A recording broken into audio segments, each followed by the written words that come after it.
societies. So they're really working to advance the goals of the secret societies. Coming back to the City of London, it even has its own throne. Yep, that's the throne of the City of London. And it has this crazy carriage. So, first of all, at the top of this slide, you see all these pictures of different dragons. So, the entrance to the City of London is surrounded by 10 statues of dragons, all pointing outwards. And so it's kind of a sign that that's who's inside, that's who owns it, that's who the money is, right? The dragons, the dragon family. Now, who is that? Who is that, and is that the true power of the world?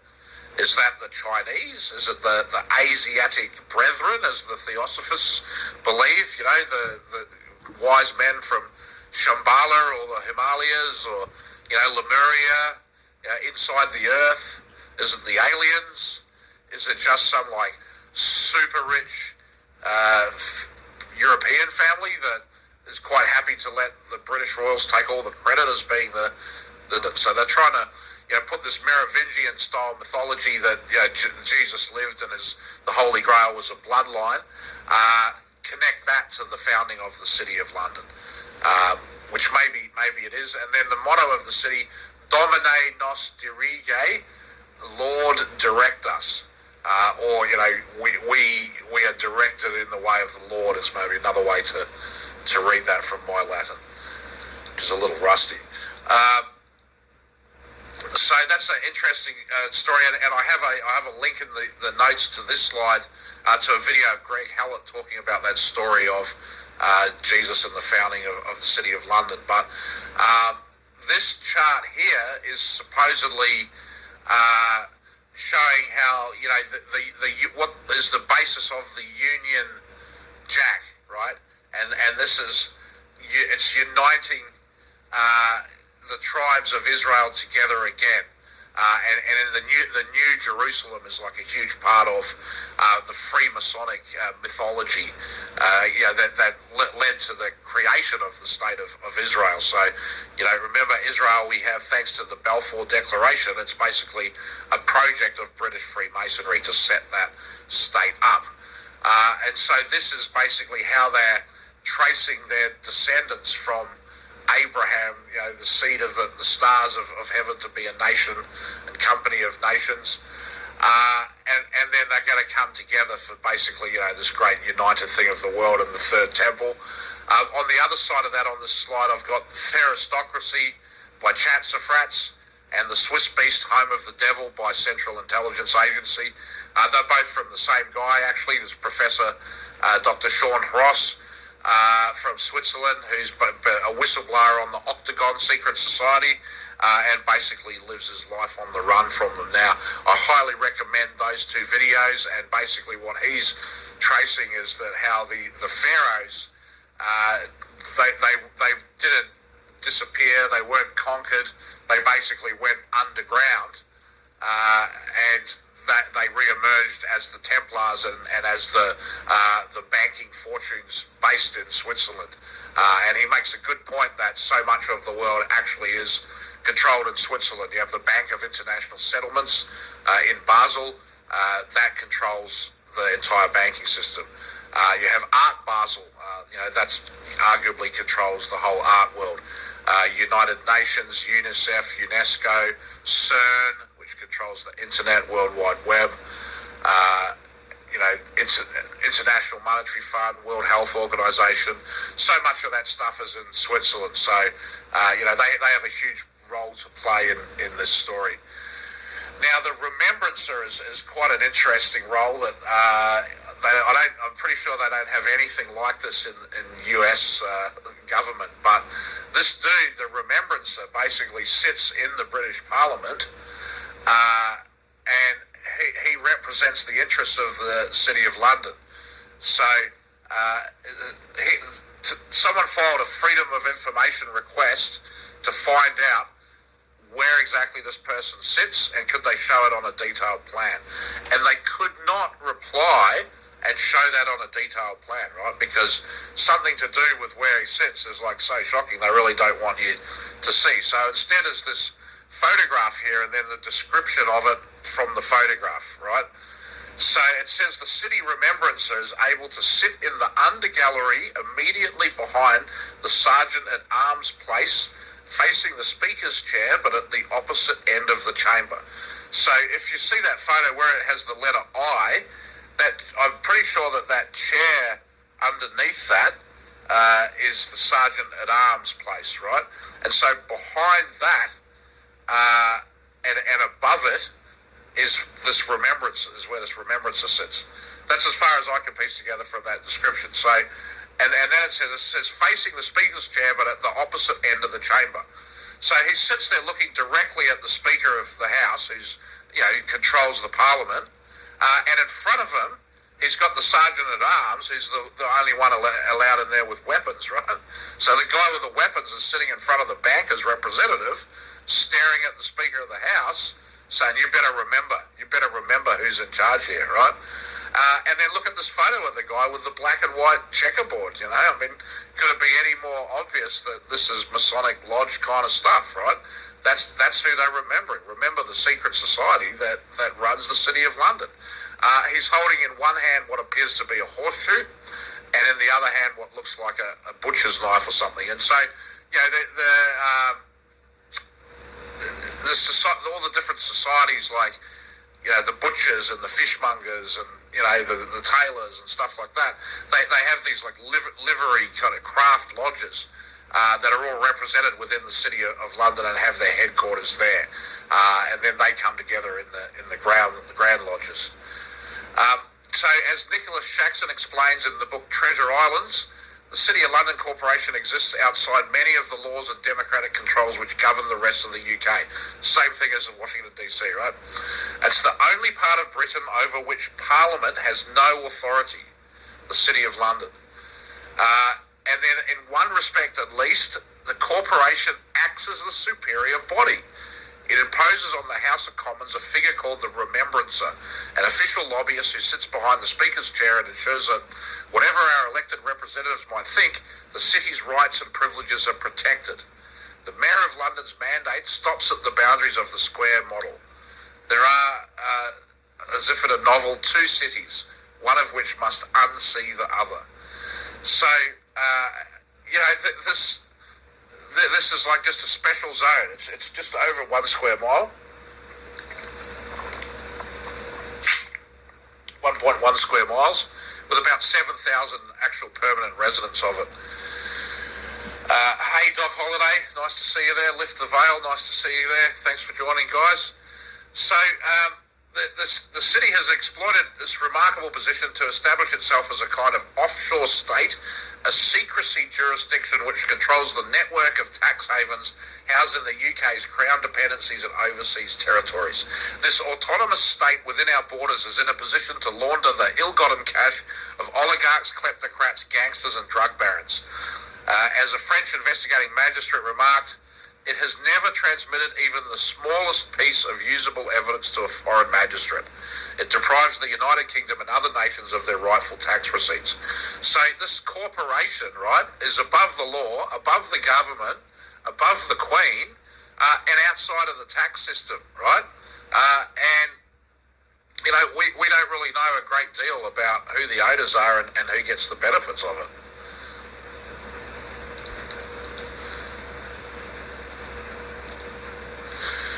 Okay, so this is jam-packed with information in this slide here.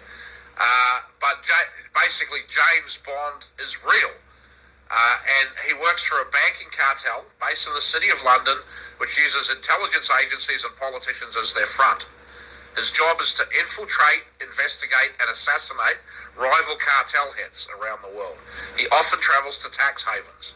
Many of the stories have occult elements such as voodoo. So, have you ever thought about the story that way? That this is basically the story of a banking cartel that has a bunch of politicians on the payroll, and because of that is able to eliminate its rivals under colour of law. Like, that's basically the story of James Bond, but it's a true story. And the guy who wrote it, Ian Fleming, he fully came out of this world, right? He wasn't just like a writer who decided to, meet a couple of spies and then write about them. No, he was a spy who became a writer, and in fact, he was, tipped for greatness from a pretty young age. He came from a banking family, an elite banking family, and he went to Eton, which is, possibly the most prestigious boarding school in the world, arguably the number one school in the UK. And he was there right about the same time as George Orwell and Aldous Huxley. So Aldous Huxley studied there before World War I from 1908 to 1913, and then he came back there in the later years of the war, 1917 to 1919, as a schoolmaster, teaching the younger boys. So he overlapped with George Orwell. Orwell, I believe, was actually in a class with Huxley for 1 year. So Orwell was there 1917 to 1921, Huxley 1917 to 1919, and then Fleming 1921 to 1926. So Ian Fleming and George Orwell were at Eton at the same time as well. So isn't that incredible, right? Like, you've got Brave New World in 1984 and how influential those books were in really shaping and defining the modern era. But then you also have James Bond as well, the most successful movie franchise in history.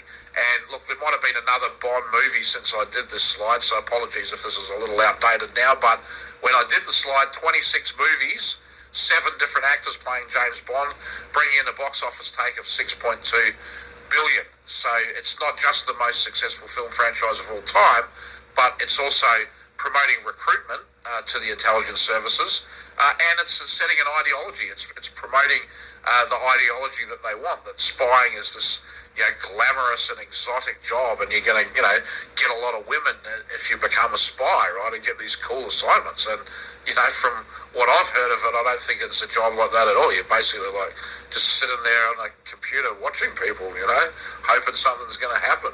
It's just like being on stakeout for ages and ages. But anyway, who knows? Certainly, this guy, James Bond, Ian Fleming, has done an enormous amount to promote the world of intelligence to the masses.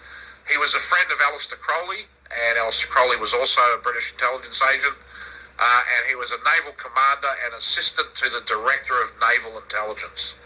He's the liaison officer between the Special Intelligence Services, the Political Warfare Executive, SOE, which is the Special Operations Executive, like that would be JSOC in the States, and the Joint Intelligence Committee and the Prime Minister's staff. So during World War II, this guy was basically the Peter Strzok or Robin Grits of the British intelligence, right? His job was to liaise between all these different agencies and make sure that, they got the information they need to and that they were working properly. And so, there was no CIA. The CIA was created after World War II, and it was created out of the Office of Strategic Services, which was formed for World War II. Ian Fleming, that created James Bond, was involved in writing the blueprint for the Office of the Coordinator of Information that became the OSS, that became the CIA. So James Bond wrote like the freaking corporate documents of the CIA, right? Can you believe that? And then at some point in his life, Ian Fleming actually named the real Canadian person that the whole book was based on, a guy called Sir William Stevenson, whose code name was Intrepid. And Adolf Hitler said, I have met with the Antichrist. He is cruel and intrepid. He frightened me. So that's a very weird word to use to describe the Antichrist, right? Like, he's basically, seems like he's signaling that this guy, William Stevenson, the real James Bond, was the Antichrist. And there was actually an Operation James Bond in World War II, which was, I think, to kidnap or rescue Martin Bormann, who was one of Hitler's top aides. And then there was a real author called James Bond who wrote The Field Guide of Birds of the West Indies, and I think that's why the World War II operation was given the name of Operation James Bond. So there's all these different links between British intelligence, the OSS, and then later the CIA. The Room was an intelligence group that was created before World War II. The Astor family was very involved in bringing a lot of these people together, and the Roosevelts. Ultra and Magic were two different secret projects during World War II related to computers and cryptography. And then the Ultra Magic deals was some agreements between the UK and the US for what would happen to that advanced signals intelligence technology post-World War II. That really led to the birth of the computer industry. And I think it's significant that it was called Ultra Magic, and that later we had MK Ultra, which we could tie to the Macy conferences talking about cybernetics. So I think that's where the Ultra and MK Ultra comes from, was these intelligence sharing projects between the US and the UK in World War II. Ian Fleming was involved with Rudolf Hess, as was Aleister Crowley. Hess was an occultist. Supposedly he parachuted into the UK and then he remained in prison there, locked up until he was 1993. Over the course of his life, he had a number of different visitors that went to see Rudolf Hess that knew him and said, that's not him. The man that's in the jail is not Rudolf Hess. So even more, mystery and intrigue to why did that guy try to, defect from Hitler to the British? Did he think he was going to get a warm reception in England instead of being instantly arrested? And why did they need Aleister Crowley to go to basically communicate with him and debrief the guy? Q is real. Kinetic is the British version that basically comes up with advanced gadgets for the spy industry, and the US has a version of it. It's called In-Q-Tel. So in James Bond it's called Q. In real life it's called Kinetic and In-Q-Tel, and then we have the whole QAnon psyop as well, kind of pretending to be connected to this James Bond Q, I guess. But DARPA and the CIA, Directorate of Science and Technology, they definitely are coming up with all these types of James Bond devices all the time. Quantum of Solace was one of the James Bond movies, and Quantum is actually George Soros's hedge fund. So Quantum of Soros, and George Soros originally got his money from the Rothschilds in 1969. I've got a link to that info in the notes here. But technology keeps showing up in the James Bond movies that then shows up in real life later. So, for example, Diamonds Are Forever in 1971 had a diamond-based laser. That was announced to the public as becoming real in 2013. And they also had artificial diamonds made by machines. That was one of the central plot lines there. And these are real and were discussed in Wired magazine in 2003, 2007, and 2015. So, the stuff's been previewed in a James Bond movie, like, oh my God, it's science fiction or whatever. And then a couple of decades later, it's just rolled out in mainstream. We're like, oh yeah, just like we saw in James Bond. Spectre was the bad guys of James Bond, the special executive for counterintelligence, terrorism, revenge, and extortion. Some of the stuff that we see going on the internet today seems like it could be done by agents of Spectre, in my opinion. And then part of the plot of the Diamonds Are Forever was that there was this group called the Nine Eyes, and it was a plot to pull data together from multiple intelligence agencies into one database. So that's actually real. That really exists, and it's actually called that, right? It's not just, they made it up, Nine Eyes. They called it the Nine Eyes. Now it's the 14 eyes or the 20 eyes or whatever. Obviously Israel being one of the eyes. Now you've got all of these orders and societies, Knights of the Garter, Knights of the Temple, Knights of Malta, Knights of Jerusalem. Going to be talking about some of them coming up. But this is the links between the intelligence agencies and Freemasonry, these secret societies and these lodges. They're all overlapping. They can be members of multiple lodges. They can be Army Reserve Intelligence, and they can also be a bus driver as their full-time job, right? We don't really know any of these people, the extent of what lodges they're in and what sort of ceremonies and stuff that they do. It's enough from just scratching the surface to even learn that a person is a part of one of these secret societies. The mind boggles what that really means. A lot of the recruitment to the intelligence agencies comes out of the universities.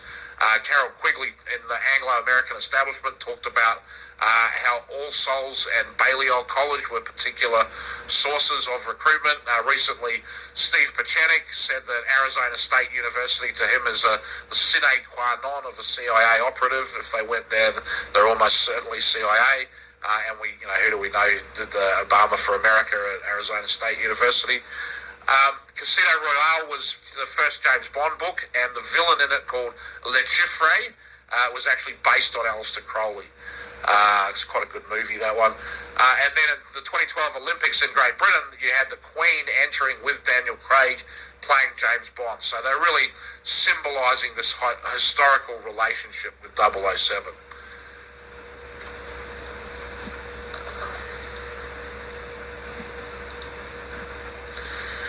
So this slide is sort of showing the evolution of the mystery cult and this ancient mystery religion that it's gone through many different forms over the ages.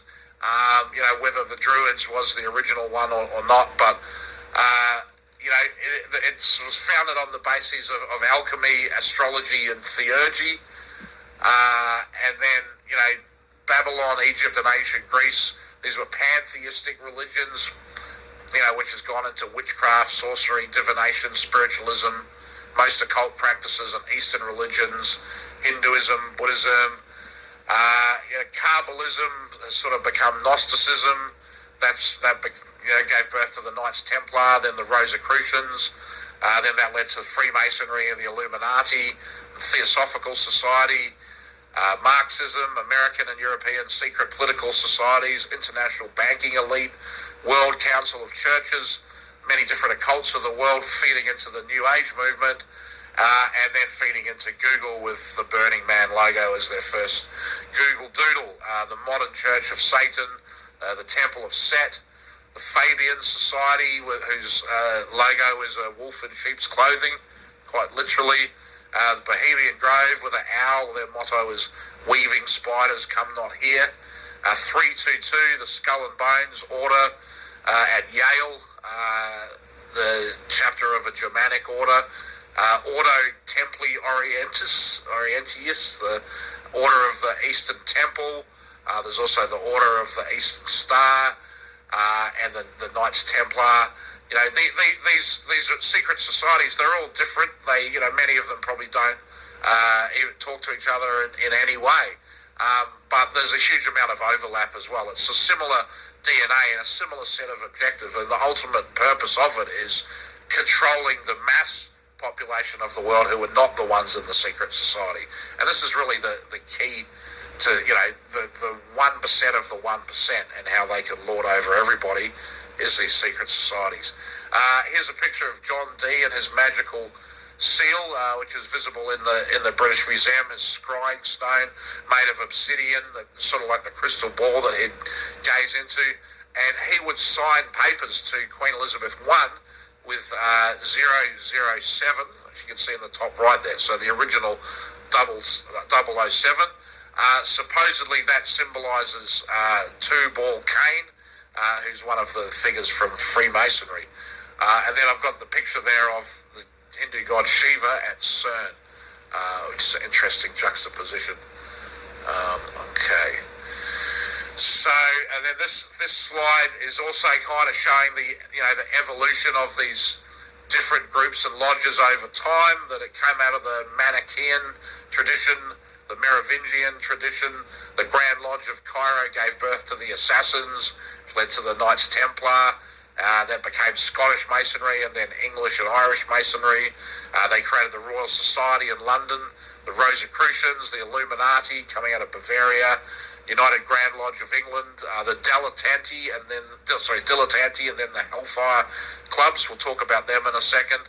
Order of the Golden Dawn, Ordo Templi Orientis, Thelema, Thule Society, Typhonian OTO and Caliphate OTO, the Priory of Sion, the Temple of Isis. These are like big names in world events, right? Like Sion, Zionism, ISIS, the terrorist group. These organisations, we never hear anything about the organisations or what they're getting up to, but the output from them, we certainly hear about that in the news.